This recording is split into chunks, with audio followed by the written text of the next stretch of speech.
Welcome back to another edition of the Perfect Game Weekly Recap. This is the JUCO edition. I'm your host, Brian Sikowski. I'm joined every week by Colt Nolinger. Colt, how's Hoover, Alabama this time of year? Hoover's rocking and rolling. We actually got the Alabama Junior College conference tournament this weekend. Gonna see who's gonna punch a ticket to Grand Junction. Gonna be exciting. Sounds great, man. I'm excited to hear all about it. That's a heck of a race right now in Alabama. We don't know anything, really. So looking forward to seeing how that settles out.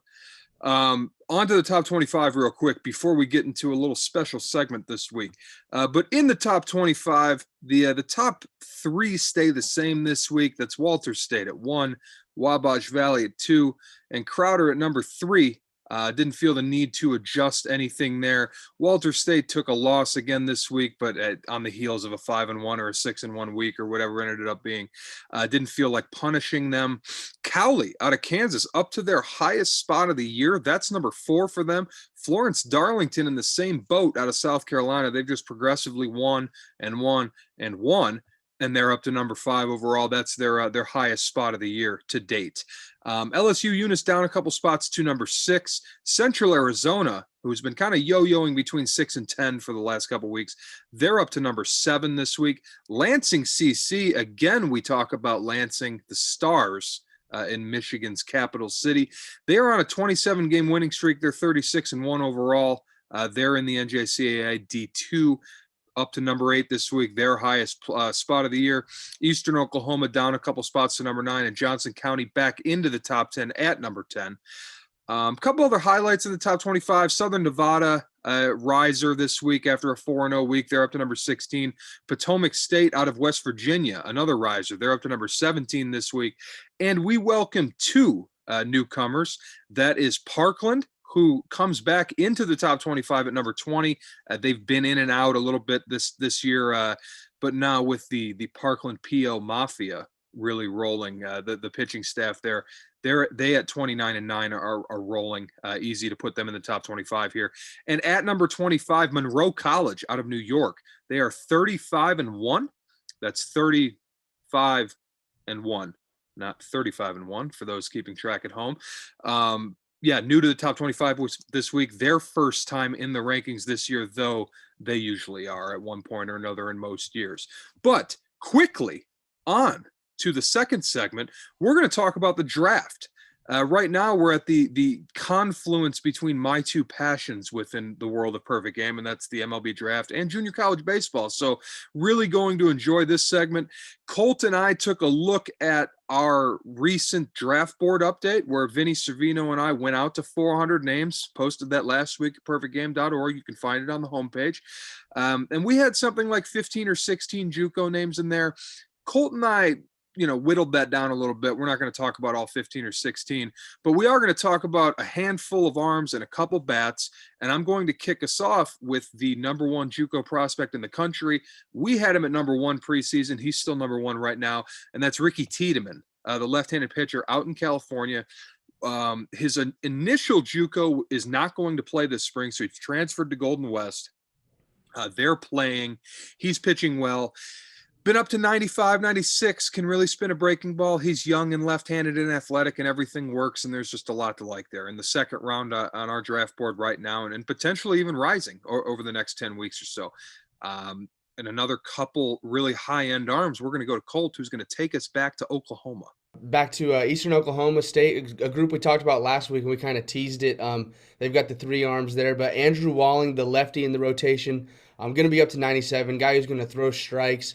He's put up crazy numbers like we talked about last week there for Eastern Oklahoma. But it's the ability with the fastball, it's the ability to throw strikes that really kind of gives a starter profile. Should give him a chance there at the next level to potentially stay in that starting role. And then you go to one of the 2 righties there for him, Christian McGowan.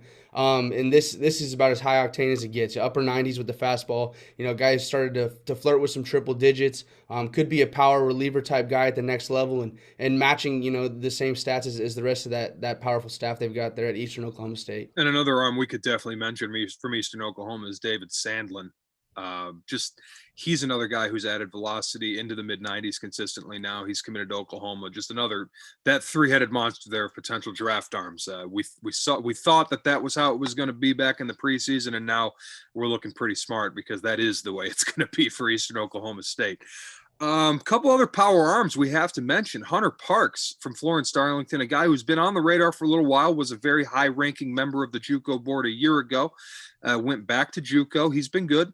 Electric right arm, up to 96, 97, can spin a breaking ball. It's a clean delivery, throw strikes, et cetera, et cetera. You're talking about the ingredients of potentially a pretty high-end starting pitcher there.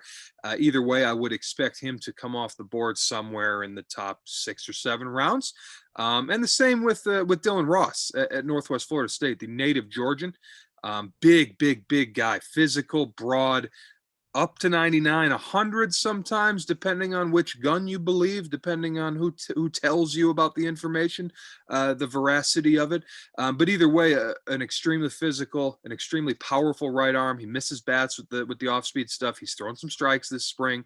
The arrow next to his name is pointed upwards for sure. And speaking of Florida arms with some high octane velocity, Colt, talk to me about Mr. Rodriguez.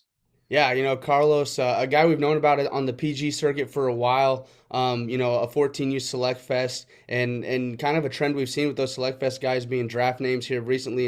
And shout out to Jeremy Brown for the work he does with that. But Rodriguez definitely a trending up arm. Fastball, get into the mid 90s for him now. But it's really that riding life he's got with it. He can throw it at the top of the zone. He can create swing and miss with it. And then he's going to go to the slider probably is the primary secondary there for him, but has a curveball and a changeup as well to kind of round out that mix. And then some bats we want to touch on, definitely Dayton Dooney at Central Arizona, a guy who kind of starting to draw some Brady Slavens kind of comparisons. Having a really strong year down there in Arizona, hitting 376, slugging just shy of 700. But really, the bat's kind of the carrying tool. He's going to be able to play maybe second, third base at the next level. But really like the upside with the bat there for Dooney. And I'll touch on a JUCO bat here to take us out as well, and that's Gabriel Rincones from St. Petersburg College in Florida. He's been a name that scouts have liked in the area for a while now. He was a class of 2019 grad. He's a Tampa kid. I believe he went to Plant High School without looking that up. But either way, been raking this year. At one point had a 36-game hitting streak or something like that. I think part of that dated back to a year ago, et cetera, something like that. Either way, big physical left-hand hitting outfielder, 6'4", 220, something like that. Guy who can really roll the pole. There's power there and pretty good athleticism for a guy his size too. So I would say somewhere on day 2 as far as the MLB draft, that's a guy that teams will take a swing at. But either way, lots of JUCO talent in this upcoming draft. Usually, generally speaking, in the 40-round iterations of the draft, there were somewhere around 100 to 110 JUCO guys selected every year. Obviously, this year with the 20-round draft, we're probably not going to get to 100 JCs. But just looking at the top 10 rounds, I think you could see as many as 15 or 16 names called, which is a big number in and of itself. But either way, we will continue to monitor the draft, monitor JUCO baseball. And now we're getting into some conference tournaments. So we're going to start seeing some seeds for Grand Junction go off the board. We're going to start seeing some final positions jockeyed for, rather. And we're looking forward to following along and talking with you again next week all about it. So until then, for Colt, I'm Brian. We'll talk to you next week.